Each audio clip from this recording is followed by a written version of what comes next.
जय दुर्गे माँ। श्री दुर्गा सप्तशती पाठ 13वां अध्याय। ध्यान।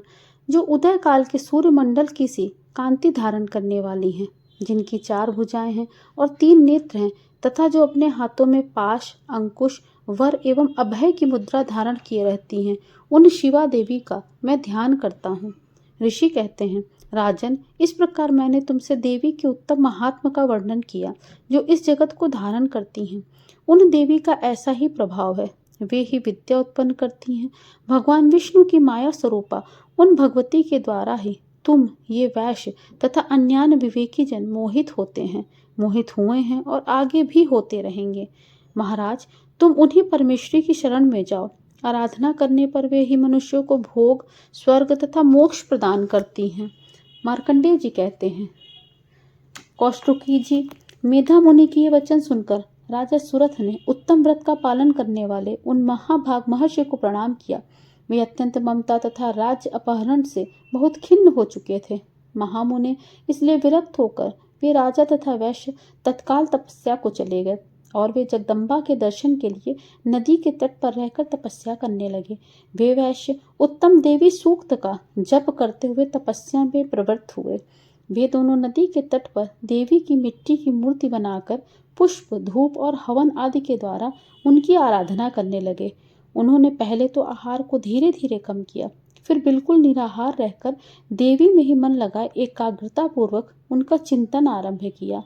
वे दोनों अपने शरीर के रक्त से प्रोक्षित बलि देते हुए लगातार 3 वर्ष तक संयम पूर्वक आराधना करते रहे। इस पर प्रसन्न होकर जगत को धारण करने वाली चंडिका देवी ने प्रत्यक्ष दर्शन देकर कहा। देवी बोली, राजन तथा अपने कुल को आनंदित करने वाले वैश्य, तुम लोग जिस वस्तु की अभिलाषा रखते हो वह मुझसे मांगो, मैं संतुष्ट हूँ, अतः तुम्हें वह सब कुछ दूंगी।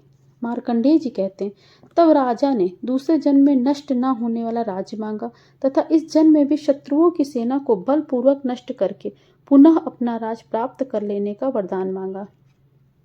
वैश्य का चित्त संसार की ओर से खिन्न तथा विरक्त हो चुका था और वे बुद्धिमान थे, अतः उस समय उन्होंने जो ममता तथा अहंता रूप आसक्ति का नाश करने वाला ज्ञान मांगा। देवी बोली, राजन, तुम थोड़े ही दिनों में शत्रुओं को मारकर अपना राज्य प्राप्त कर लोगे।